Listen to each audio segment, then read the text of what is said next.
하나님의 말씀 대합니다. 창세기 46장 1절로 6절 말씀입니다.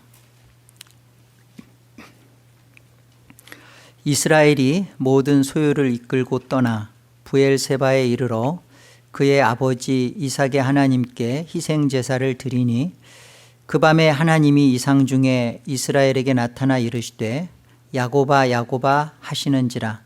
야곱이 이르되 내가 여기 있나이다 하매 하나님이 이르시되 나는 하나님이라. 내 아버지의 하나님이니 애굽으로 내려가기를 두려워하지 말라. 내가 거기서 너로 큰 민족을 이루게 하리라.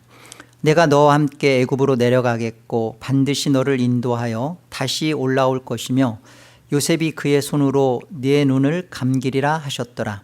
야곱이 브엘세바에서 떠날새 이스라엘의 아들들이 바로가 그를 태우려고 보낸 수레에 자기들의 아버지 야곱과 자기들의 처자들을 태우고 그들의 가축과 가나안 땅에서 얻은 재물을 이끌었으며 야곱과 그의 자손들이 다 함께 애굽으로 갔더라. 형들이 이제 애굽에서 올라와서 아버지에게 이렇게 말을 했죠. 아버지, 요셉이 살아있더이다. 그리고 애굽 땅에 총리로 지금 있습니다. 이 말을 듣자 야곱은 믿지 못하여 어리둥절했다. 어리둥절했다는 말은 컨퓨즈했다는 게 아니라 마비가 왔다는 거예요. 숨이 멎었다. 도저히 믿기지 못하는 그 심장이 멈춰버린 것을 말하죠. 이 믿지 못했던 그 야곱이 그 수레를 보자, 요셉이 보낸 그 수레를 보자 영이 다시 살아났다. 그렇죠? 그 말은 믿음이 회복됐다라는 말입니다. 영이 기운이 소생했다 이렇게 우리 번역되어 있지만 그건 좀 정말 잘못된 번역이에요. 영이 다시 소생, 다시 살아났다. 그래서 결국은 그 영은 우리 히브리서 11장에서 말씀하는 바처럼 믿음이었죠. 믿음이 회복됐다. 본문 말씀은 이 수레를 본 그 야곱의 그 실제적인 변화, 도대체 야곱이 어떤 점이 무엇이 변했는가라는 것을 다룹니다. 오늘 이 실제적 변화 두 가지를 복음 강설하겠습니다. 첫째는요, 이 수레를 보자 야곱이 영적으로 멈춥니다. 영적 멈춤이에요. 본문 1절을 한번 보실까요? 이스라엘이 모든 소유를 이끌고 떠나 브엘세바에 이르러. 보세요. 지금 야곱은 헤브론에 있습니다. 헤브론은 가나안 땅이에요. 헤브론에서 떠나서 어디로 가요? 브엘세바로 갑니다. 브엘세바는 이 가나안 땅 최남단이에요. 거기서 조금만 정말 그 몇 걸음만 더 가면 사실은 그냥 애굽 땅이에요. 그런데 이 브엘세바에서 멈추죠. 과거의 그 종전에 야곱이었다면 어땠을까요? 지금 그 꿈에도 그리던, 그리고 가슴에 파묻어서 돌덩어리처럼 응어리져 있던 내 새끼 그 요셉이 살아있다고? 뭐 총리가 된 것은 뭐 그 둘째치고 요셉이 살았다는 말을 듣고 야곱은 어땠을까요? 불도저 같은 야곱의 성격을 보면 그냥 한 걸음에 달려갔겠죠. 그래야 맞은 거예요. 그래야 야곱다운 거예요. 그런데 보세요. 믿음이 회복된, 영이 다시 소생한 오늘 야곱은 멈춰 섭니다. 브엘세바에서 멈춰 서요. 여러분, 이것이 믿음의 역사예요. 믿음의 역사. 믿음은 야곱은 이전까지 이런 적이 없습니다. 야곱은 자기의 판단과 계획과 자기 유익을 따라서 멈추지 않아요. 그 일을 어떻게든지 만들어내죠. 막 버드나무, 살구가지 뭐 이렇게 흔들어서라도 어떻게든지 만들어내는 게 야곱다웠잖아요. 근데 오늘 멈춰서요. 왜 멈췄을까요? 이게 중요하죠. 브엘세바에서 왜 멈췄을까? 지금 멈춰선 곳이 어디라고요? 브엘세바예요. 그러니까 멈춰선 이유를 우리는 브엘세바에서 찾아야 돼요. 왜 멈췄을까? 왜 브엘세바에서 멈췄을까? 자, 창세기 26장 우리 가보겠습니다. 여호와께서 이삭에게 나타나 이르시되 애굽으로 내려가지 말고 내가 너에게 지시하는 땅에 거주하라. 이 말씀은 지금 믿음의 족장이었던 그 조상이라고도 하는 그 아브라함도 어땠어요? 애굽으로 내려가서 큰 봉변을 당했죠. 사라를 바로한테 빼앗기게 되는 큰 봉변을 당했습니다. 근데 애굽으로 내려가서 겪은 일이에요. 그런데 지금 믿음의 족장이었던 이삭 역시 기근이라는 어려움 때문에 지금 그 애굽으로 내려가려고 하는 그런 상황에 있습니다. 블레셋 땅 그 그랄에 지금 거하고 있었는데 조금만 내려가면 사실은 국경이에요. 접해 있어요. 그랄과 애굽은. 그래서 이제 애굽으로 가려고 하는데 하나님께서 이삭에게 뭐라고 해요? 내려가지 마라. 그러죠? 그래서 이삭이 내려가지 않습니다. 내려가지 않고 바로 그 조금 위인 이 브엘세바에 거해요. 보세요. 23절 보세요.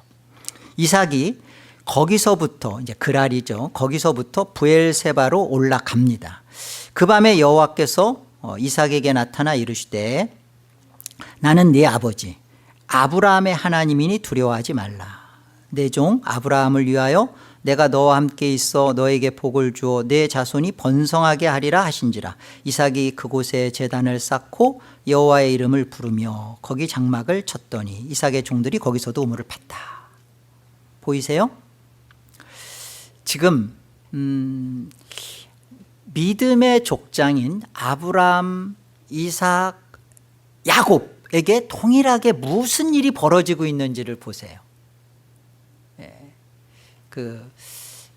언약을 떠나서 애굽으로 가려고 했던 이들에게 하나님께서 멈춰서게 하죠. 그리고 이 브엘세바라는 이곳은 사실은 이삭에게 있어서 언약의 장소예요. 언약의 장소. 그래서 하나님께서도 야곱에게 오늘 내 아버지 이삭의 그 하나님 그리고 나는 내 아버지 이삭의 하나님이다. 이렇게 하나님이 분명히 말씀하죠. 언약의 장소이고 그 언약으로 지금 하나님이 야곱과 대하시는 거예요. 그러니까 믿음이 회복된 야곱을 그 하나님이 어디에서 만나 주시고 또 야곱은 믿음이 회복돼서 어디에서 이렇게 멈춰 서게 되는가? 믿음이 회복된 자가 찾는 첫 장소가 바로 브엘세바였습니다.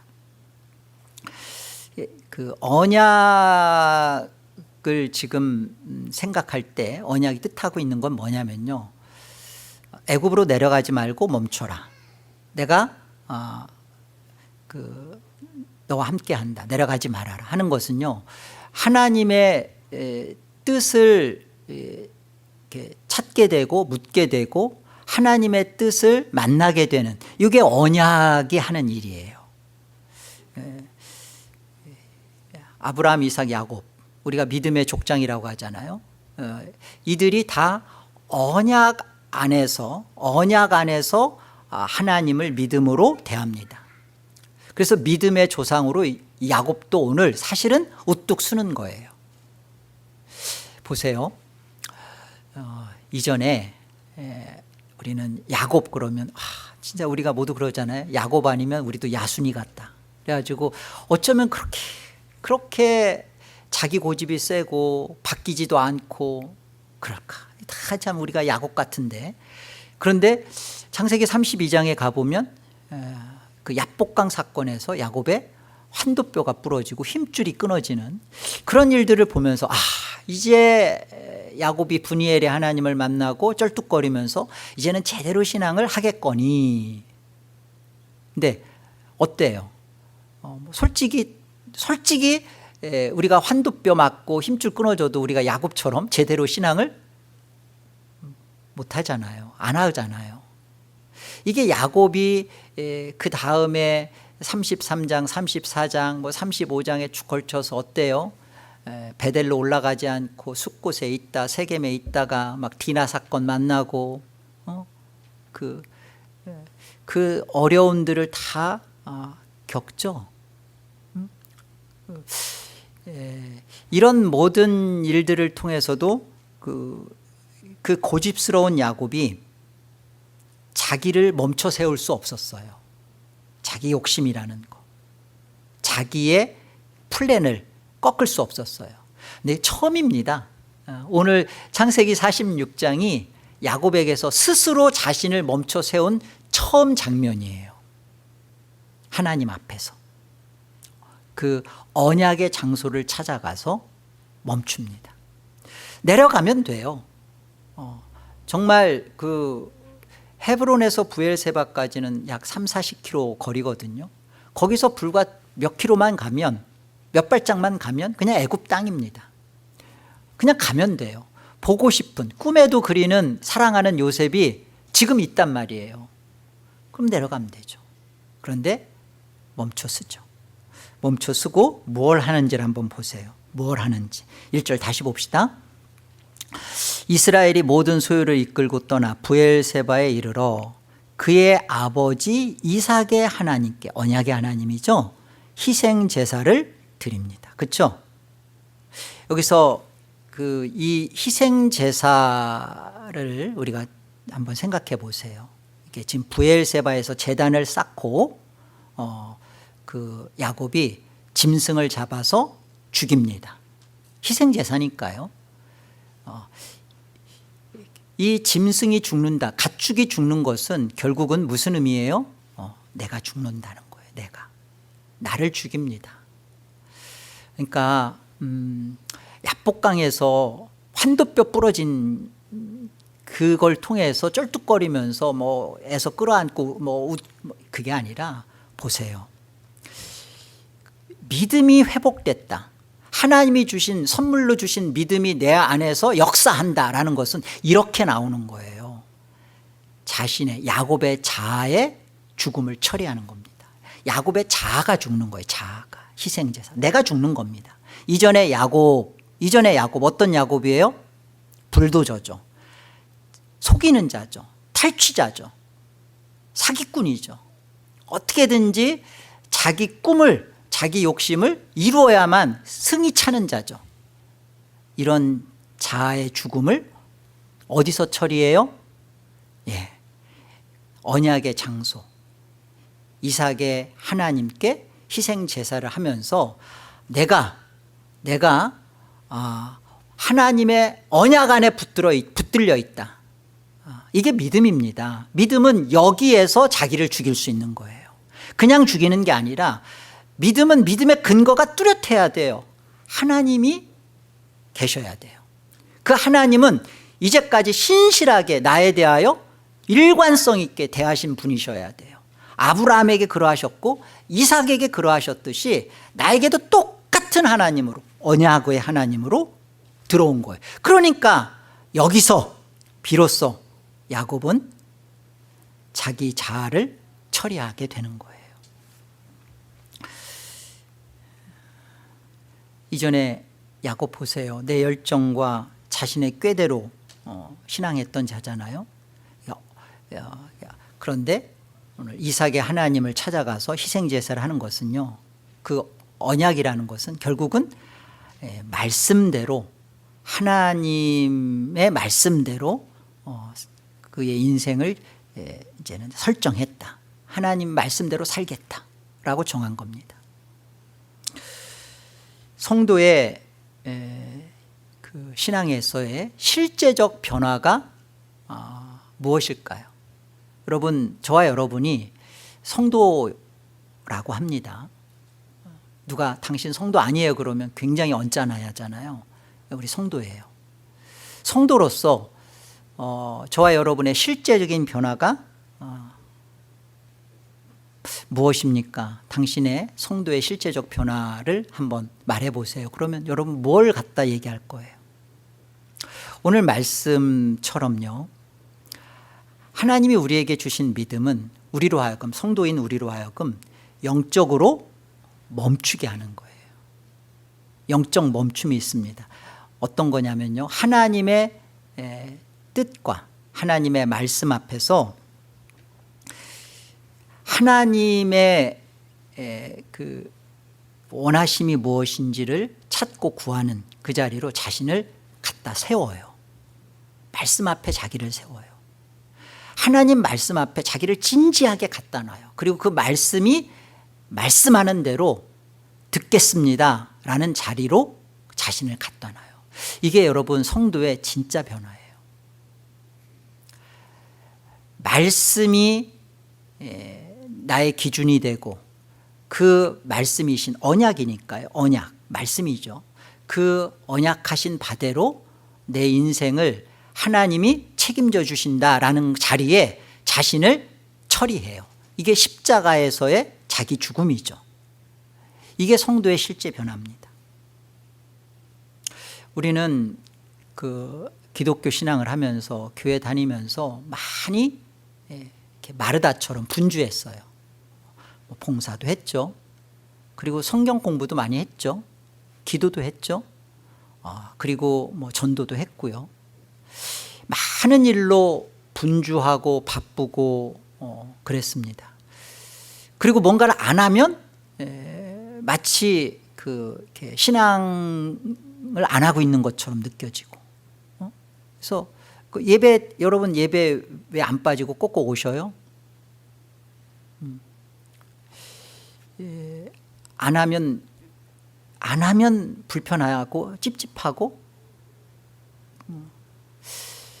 예배가 내 안에 정말 막 그 기쁨이고 활활 터져 나오는 생명이기보다는 그냥 해야 되니까 습관적으로 해오는 거로, 이 분주함 속에서 이제까지 우리는 그냥 그 거칠애적인 신앙생활을 해올 수 있어요. 근데 이것은 성도의 증거가 아닙니다. 성도란 실제 변화가 있어야 돼. 실제 변화. 그건 다른 게 아니에요. 정말 나는 이 좋은 편을 택한다. 주의 말씀을 듣는, 주의 발꿈치 아래 앉아서 나는 이 좋은 편을 택한다. 난 주의 말씀을 듣고 주의 말씀대로 살아가겠다. 여러분, 이것이 성도의 실제 변화고, 오늘 야곱에게 이 일이 벌어진 거예요. 우리 모두에게도 정말 다른 일로 분주했던 것, 그것 때문에 상처받고 그 거짓 때문에 우리가 자신이 하나님 앞에서 진실함을 놓쳤던 것 회개하시고, 하나님 앞에 진지하게 하나님의 뜻을 찾고 구하는 영적 멈춤의 시간을 여러분이 택하시기를 주의 이름으로 권합니다.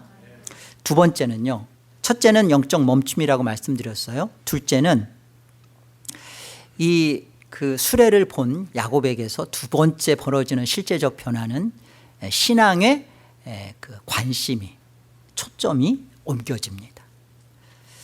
우리 본문 5절을 한번 볼까요? 5절 보세요. 야곱이 부엘세바에서 떠날새. 어디에서 떠나요? 어디에서 떠나요? 헤브론에서 떠나는다고 말하지 않아요. 부엘세바에서 떠날새 이스라엘의 아들들이 바로가 그를 태우려고 보낸 수레에 자기들의 아버지 야곱과 자기들의 처자들을 태우고 그들의 가축과 가나안 땅에서 얻은 재물을 이끌었으며 야곱과 그의 자손들이 다 함께 애굽으로 갔더라. 바로가 그를 태우려고 보낸 수레, 그러니까 요셉이 보낸 수레인데요, 결국 바로가 타는 수레예요. 버금 수레라고 합니다. 왕이 타는, 그러니까 말 그대로 애굽에서 최고로 휘황찬란한 수레가 이 수레예요. 그렇죠? 근데 이 수레를 잘 보세요. 성경이 얼마나 무엇을 우리한테 핀포인트를 해주고 말씀하시는지. 이 수레를 어디서 타요? 브엘세바에서 탑니다. 다시 말하면 헤브론에서 브엘세바까지 30에서 40km 정도 거리라고 했죠. 이 거리를 야곱은 타지 않았다라는 것을 설명하는 거예요.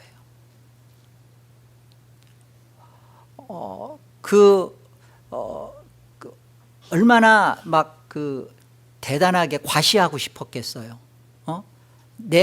죽었던 내 아들이 애굽의 총리가 돼서 왕이 타는 버금 수레를 지금 나한테 보냈어. 그걸 헤브론에서부터 타고서 브엘세바까지 막 과시하면서 갈 수 있는데, 오늘 성경은요, 헤브론에서 이 수레를 탔다고 말하지 않고 브엘세바에서 타고, 이 브엘세바에서 탄 것은 언약의 확인을 받은 거죠. 내가 이제 희생제사를 드림으로 인해서 하나님이 두려워하지 말아라, 내려가라 라는 이 확인을 받고 그 다음에 이 수레에 몸을 싣는 거죠. 우리가 볼 때 헤브론에서 브엘세바까지 타고 갈 수도 있었지 않았을까 이런 생각들을 하잖아요. 오케이, 그럴 수도 있을지 몰라요. 그러나 성경이 말하고 싶은 것은 야곱은 이 브엘세바에 어떠한 의미를 두고 있는지, 브엘세바에서 이 비로소 수레를 탔다라는 것이 뜻하는 것이 무엇인지 이것을 말하는 겁니다. 이 수레를 보면서 자기를 과시하고 자기를 드러내면서 곧장 애굽 땅으로 진격해 들어갈 수 있었던 그런 야곱이 영적으로 이 수레에 몸을 싣지 않았다라는 것을 성경은 정말 말하고 싶은 거예요. 무슨 의미예요? 30에서 40km의 이 울퉁불퉁하고 어렵고, 지금 130세입니다 야곱이. 이 노구의 몸을 이끌고 가는데 그 수레를 탁 타고 거들먹거리면서 갈 수 있는데, 그러지 않고 헤브론에서 브엘세바까지 가는 동안에 치열하게 자기와의 싸움을 한 것을 보여주는 거예요. 그리고 그 브엘세바에 도착해서 희생제사를 하는 겁니다. 사무엘하 6장 말씀 우리 같이 가볼게요. 보세요. 사무엘하 6장입니다.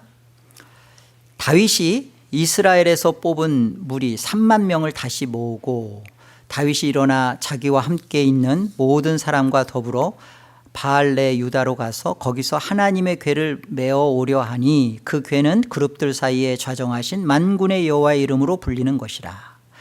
그들이 하나님의 궤를 새 수레에 싣고 산에 있는 아비나답의 집에서 나오는데, 아비나답의 아들 우사와 아요가 그 새 수레를 모니라. 그들이 산에 있는 아비나답의 집에서 하나님의 궤를 싣고 나올 때에 아요는 궤 앞에서 가고, 다윗과 이스라엘 온 족속은 잣나무로 만든 여러 가지 악기와 수금과 비파와 소고와 양금과 제금으로 여호와 앞에서 연주하더라. 그들이 나곤의 타작마당에 이르러서는 소들이 뛰므로 우사가 손을 들어 하나님의 궤를 붙들었더니 여호와 하나님이 우사가 잘못함으로 말미암아 진노하사 그를 그곳에서 치시니 그가 거기 하나님의 궤 곁에서 죽으니라. 여호와께서 우사를 치심으로 다윗이 분하여 그곳을 베레스 우사라 부르니 그 이름이 오늘까지 이르니라. 그 언약궤가 실로에 있었어요. 그런데 이 실로에 있었던 언약궤를 블레셋과의 전투에서 가져다가 언약궤를 앞세워서 블레셋과 전쟁을 치렀죠. 그런데 이 미신적으로 갖고 있었던 이 언약궤 신앙이 잘못된 것을 하나님이 알려주시기 위해서 이 언약궤가 블레셋한테 뺏깁니다. 그래서 블레셋 땅에 언약궤가 한 7개월 있게 되죠. 아스돗, 가드, 에그론 이런 쪽에서 계속 돌면서 다곤 신전도 무너뜨리고, 그러니까 못 견디는 거예요. 힘들어요. 그래서 이제 벳세메스로 이 언약궤를 떠나보냅니다. 그래서 벳세메스에 언약궤가 도착을 해요. 그런데 그곳에서 벳세메스 사람들이 언약궤를 들여다보다가 죽죠. 그래서 이제 다시 이 베세메스에 있었던 언약궤가 기럇 여아림, 오늘 이제 아비나답이라는 사람의 집으로 옮겨집니다. 그리고 이곳에서 한 20년간 있어요. 그런데 보면 사실은 언약궤가 예루살렘으로 들어오기 전까지 약 70년 동안 방치되어 있었던 거예요.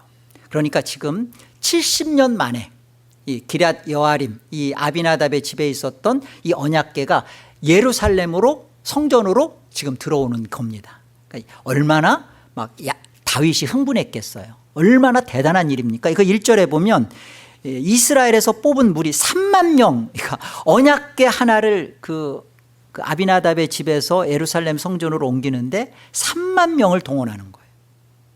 쫙 그 언약궤 하나를. 그래서 그 3만 명이 동원해서 오게 합니다. 그런데 여기 보세요.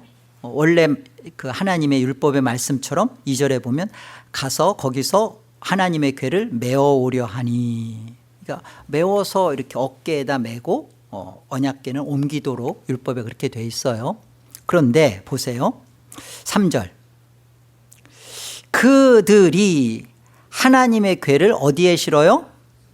세술에 싣습니다. 이 세술에는 정말 말 그대로 3만 명이 동원되고 온갖 악기와 재금이 동원됐던 것처럼 최고로 휘황찬란한 수레입니다. 이 새 수레를 동원하는 거예요. 이걸 동원하는 데 있어서 다윗도 우쭐해져 있는 거죠. 내가 70년 만에 방치되어 있던 언약궤를 드디어 왕궁이 있는 예루살렘으로 이 언약궤를 모시고 온다. 그 흥분돼 있고, 뿐만 아니라 이 아비나답의 아들 우사와 아요가 이제 그 세수레, 그 집에서 있었던 거니까 그 휘황찬란한 그 세수레를 몰게 되죠. 더군다나 아요는 언약궤, 그 세수레 앞에, 세수레를 실은 언약궤 앞에서 아요는 막 나오고요. 그러다가 어디에요? 우사가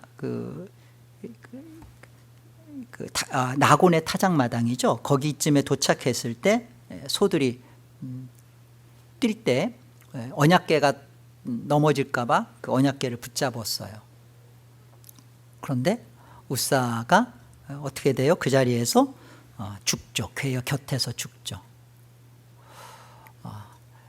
잘한 거 아닌가? 잘한 게 아니라고 하죠. 성경은 뭐라고 되어 있냐면 8절에 여호와께서 우사를 치셨다. 그리고 그것을 이제 다윗은 페레스 우사라. 다윗이 막 이해를 못하는 거죠. 페레스 우사. 페레스 우사라는 뜻은 페레스, 그러니까 치다라는 뜻입니다. 깨뜨리다. 그러니까 우사를 꺾으다. 뭐 그런 뜻이에요. 자, 우리가 생각할 건 이거예요. 하나님의 말씀을 하나님은 사람들의 어깨 위에 올리는 것은, 운반할 때 올리는 것은 하나님의 명예와 영광을 말씀하는 거예요. 근데 세술에 싣는 것은요, 사람들의 눈 아래로 들어가는 겁니다. 무엇이? 하나님의 영광과 이름이. 물론 세수레라는 것은 자기들의 과시죠. 다윗도 우쭐한 거예요. 그리고 아요와 우사도 이 세수레를 통해서 언약궤보다 그 초라해 보이는 언약궤보다 세수레가 너무나 휘황찬란한 거죠.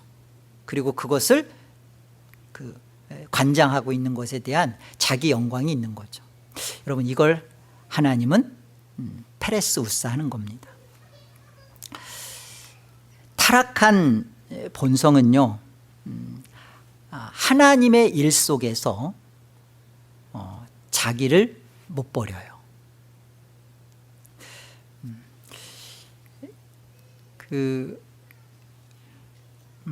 하나님의 그 일이잖아요. 언약궤가 옮겨지는 이 복되고 영광스러운 일인데, 여기에 초점이, 관심이 자기에게 있었습니다. 다윗과 나답 그리고 아요와 그 우사는.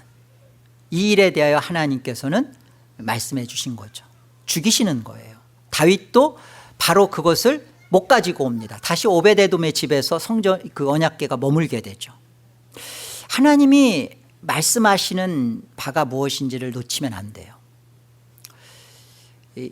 그 우리 안에 이 그 본성 이렇게 뭔가 이렇게 그 잘하고 싶다. 그 하나님 일을 하면서 내가 그 일을 열심을 내서 게으르지 않고 잘하고 싶다. 이 본성 자체가 나쁜 게 아닙니다. 여러분, 식욕, 수면욕, 성욕 이거 자체가 잘못인가요? 아니죠. 이거 없으면 인간은 못 살아요. 밥 안 먹으면 죽죠. 이 본성 자체가 잘못된 게 아니라 이 본성 속에 누구를 위하는 거예요. 누구를 위하는. 자기를 위하는 게 옛 본성이고요. 하나님을 위하는 게 새 본성이에요. 우리 안에 하나님의 일을 하면서 그 하나님의 일 속에 자기를 위하는 이 옛 본성이 문제인 거죠. 오늘 다윗에게도 이 문제가 걸려 있었던 것이고 우사가 아요가 이 문제에 걸려 있었던 겁니다.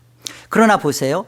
야곱이 자신을 드러낼 수 있는 이 화려한 수레를 헤브론에서 브엘세바까지 이 130세 된 이 노인이 그 화려함을 거절하고 걸어요.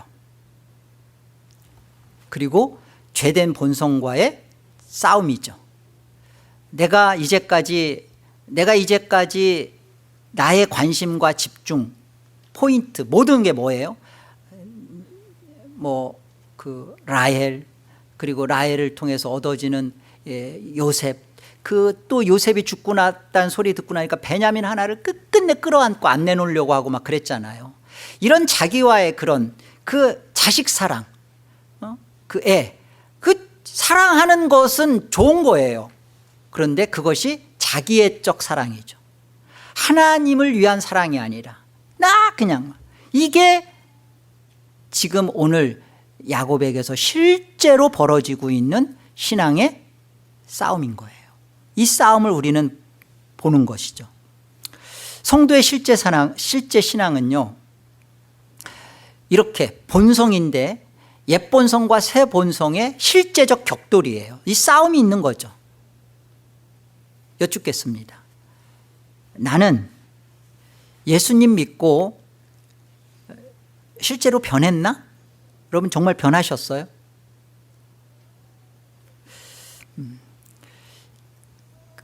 뭐가 어디가 변했지? 뭐가 변했지? 잘 모르시겠죠? 물어보세요. 부인한테, 남편한테, 자녀한테.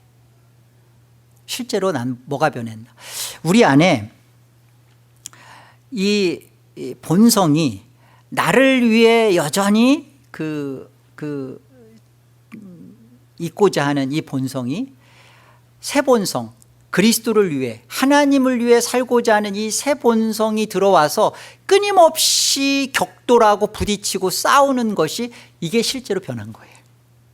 나는 옛 본성은 없어. 난 나를 위해 안 살아. 나는 하나님만을 위해. 그렇게 사는 사람은 죽은 사람들만 가능해요. 하늘에 있는 사람들 없습니다. 웨슬리가 말하는 것처럼 완전한 성화, 결정적 성화는 이 땅에서 불가능합니다. 우리 안에 실제로 변한 것은 나는 없어, 나는 오직 그리스도야 라고 하는 사람은 불가능해요. 없습니다. 조나단 에드워즈도 이거 안 됐어요.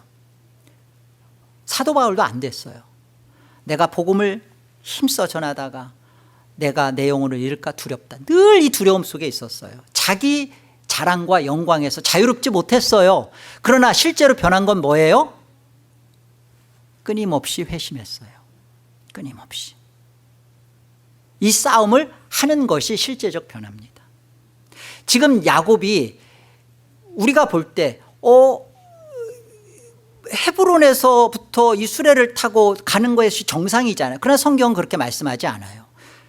브엘세바. 이 브엘세바까지 희생 제사를 드리기 가기 전까지 마치 아브라함이 모리아 산에 올라가는 그 3일 동안 그가 많은 하나님 앞에서의 기도의 시간을 가졌던 것처럼 치열한 영적 전투를 치른 것처럼 오늘 믿음의 자리에 족장으로 부름받고 있는 야곱의 실제적 변화입니다.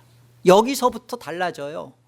그리고서는 이제는 이 야곱이 이 애굽으로 내려간 자손들의 이름이 다 이제 그 소개되고요. 그리고 이제 이들을 야곱이 정확하게 축복합니다. 창세기 49장에 가면.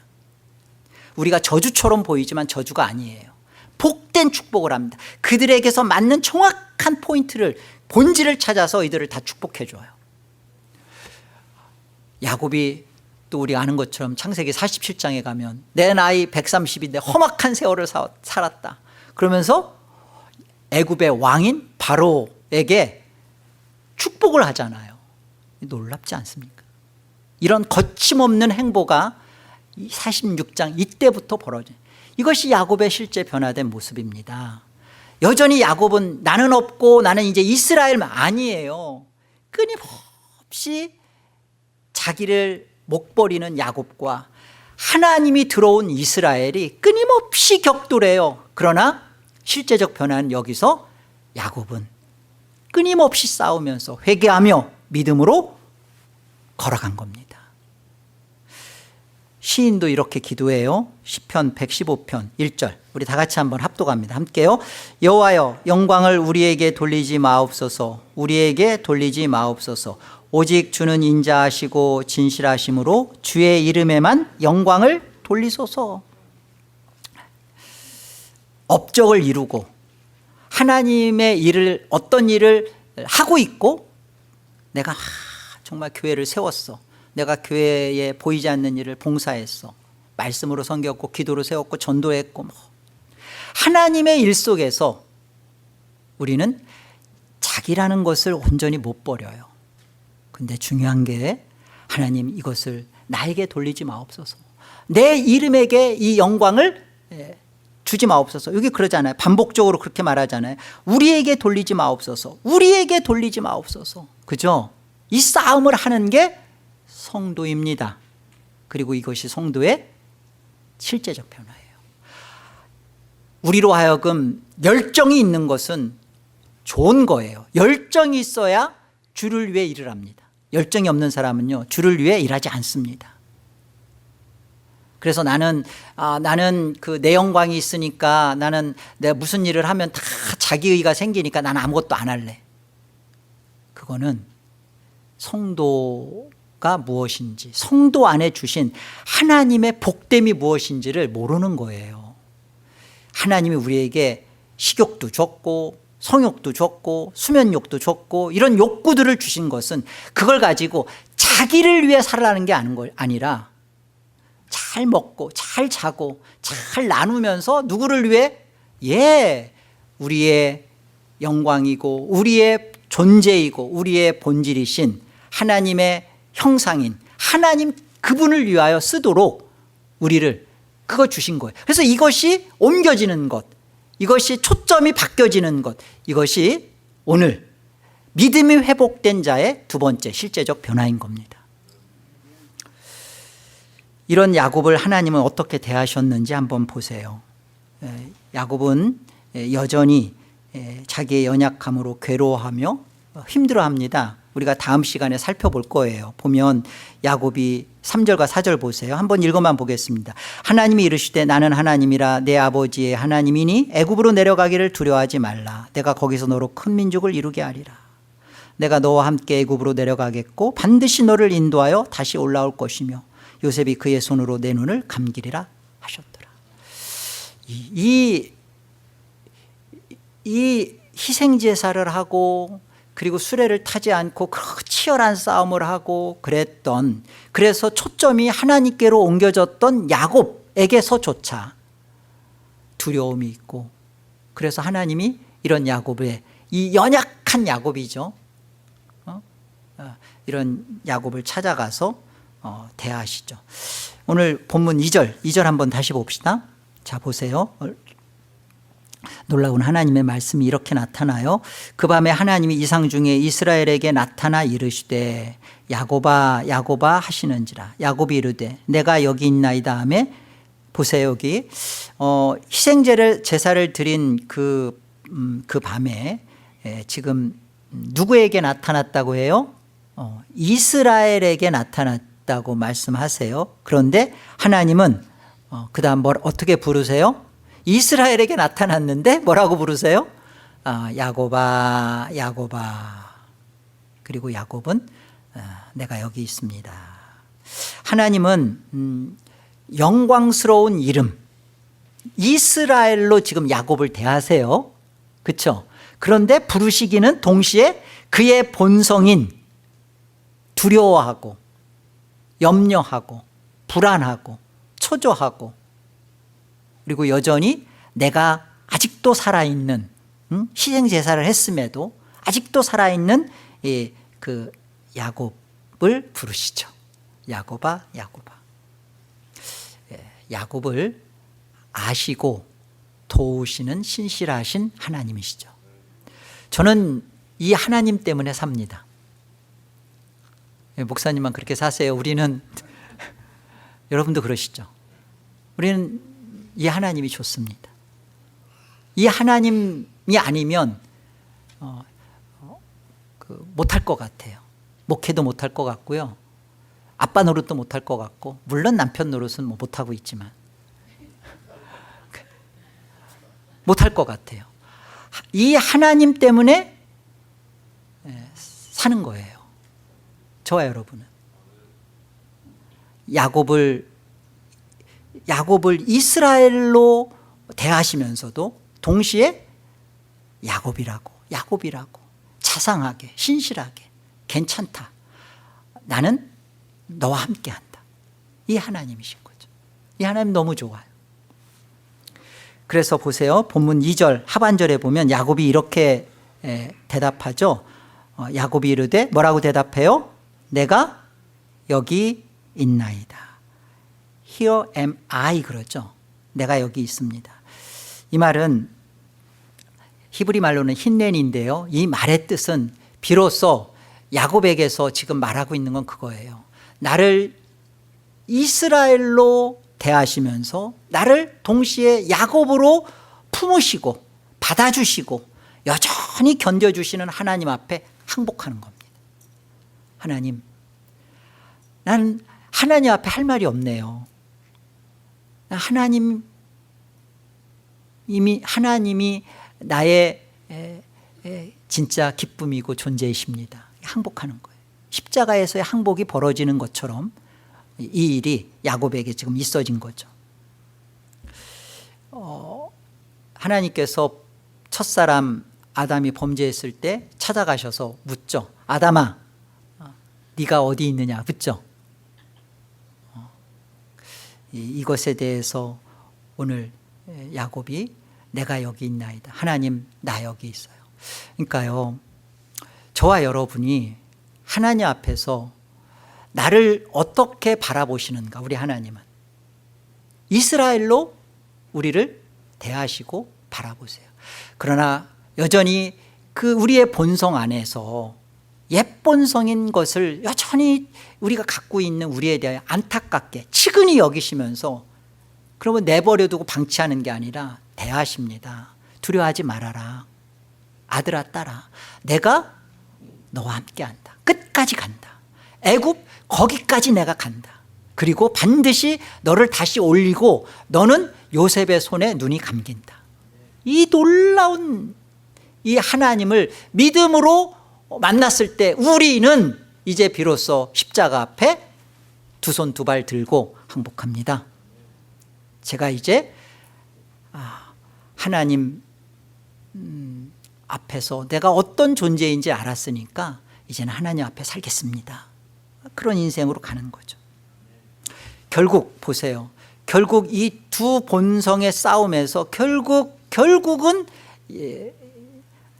무엇이 이기나, 어떤 자리로 가나. 우리 아까 확인했지만 창세기 47장 9절 10절 다시 보세요. 여기 보세요. 야곱이 바로에게 아뢰되 내 나그네 길의 세월이 130년이니이다.